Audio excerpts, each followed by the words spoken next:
আসসালামু আলাইকুম রহমতুল্লাহ। প্রিয় দর্শক, ব্রেকিং নিউজ। আওয়ামী লীগ নিষিদ্ধের খবর শুনে সেনাপ্রধান ওয়াকারুজ্জামানের মন খারাপ এবং তিনি কিন্তু রাগে ফায়ার। প্রিয় দর্শক, এরকমই একটা গুরুত্বপূর্ণ তথ্য শেয়ার করেছেন সাংবাদিক ইলিয়াস হোসেন ভাই। সবাই ভিডিওটি শেয়ার করে সবাইকে সতর্ক করুন। বাংলাদেশের সশস্ত্র বাহিনী দখল নিতে চায় ভারত, সবাই সাবধান হন। সাংবাদিক ইলিয়াস হোসেন। আওয়ামী লীগকে নিষিদ্ধ করার দাবিতে আন্দোলন চলার মধ্যে গত শনিবার অন্তর্বর্তী সরকারের উপদেষ্টা পরিষদ জরুরি বৈঠক করে। বৈঠকের আগে হঠাৎ সেনাপ্রধান উপস্থিত হয়ে প্রধান উপদেষ্টাকে আওয়ামী লীগকে নিষিদ্ধ না করার পরামর্শ দেন।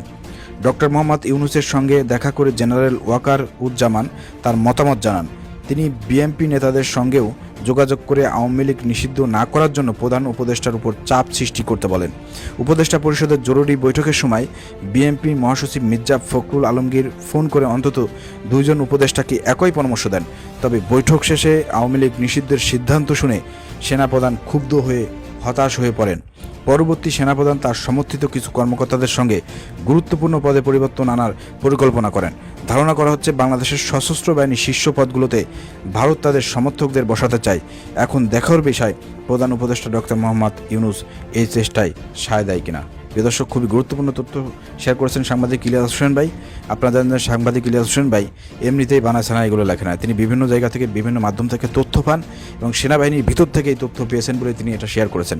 অর্থাৎ এই বিষয়ে দেশের জনগণকে আমরা বলতে চাই, দেশের সমস্ত রাজনৈতিক দলকে বলতে চাই, যেহেতু বাংলাদেশের সেনাপ্রধান একজন ওয়াকারুজ্জামান শেখ হাসিনার ফুফাতো বোনের হাজব্যান্ড এবং রাষ্ট্রপতি চুপ্পু, এরা কিন্তু আপনি মনে করেন না যে ছাত্র জনতার পক্ষে আওয়ামী লীগ নিষিদ্ধ হয়েছে তারা খুশি হয়েছে, অথবা এই যে আওয়ামী লীগের পতন হয়েছে তারা খুশি হয়েছে। তারা আমাদের সামনে আপনাদের সামনে যতই ভালো বক্তব্য দিক, যতই হাসি খুশি থাকুক না কেন, ভিতরে ভিতরে কিন্তু তাদের কিন্তু অনেক জ্বালাপোড়া ভাই। তাদের আগের বক্তব্য আপনারা শুনলে বুঝতে পারবেন তারা কী পরিমাণ আওয়ামী লীগ।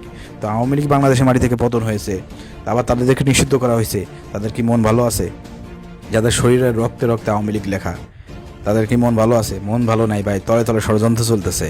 যেটা সাংবাদিক ইলিয়াস হোসেন ভাই বলেছেন যে ভারতপন্থী কিছু লোকদেরকে সেনাবাহিনীর বিভিন্ন বড় বড় পদে নিযুক্ত করা হবে।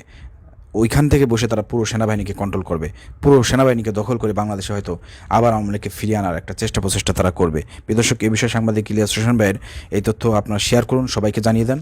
বাংলাদেশ সরকারকে বলবো সতর্ক হন, দেশের জনগণকে বলবো ভারতের যে কোনো আধিপত্যবাদকে, যে কোনো ষড়যন্ত্রকে আমরা সবাই ঐক্যবদ্ধভাবে মোকাবেলা করে বাংলাদেশের মাটি থেকে হাসিনার মতন উৎখাত করবো ইনশাআল্লাহ। কেউ আমাদেরকে দমিয়ে রাখতে পারবে না। ভিডিও শেয়ার করে দেবেন। আসসালামু আলাইকুম রহমতুল্লাহ।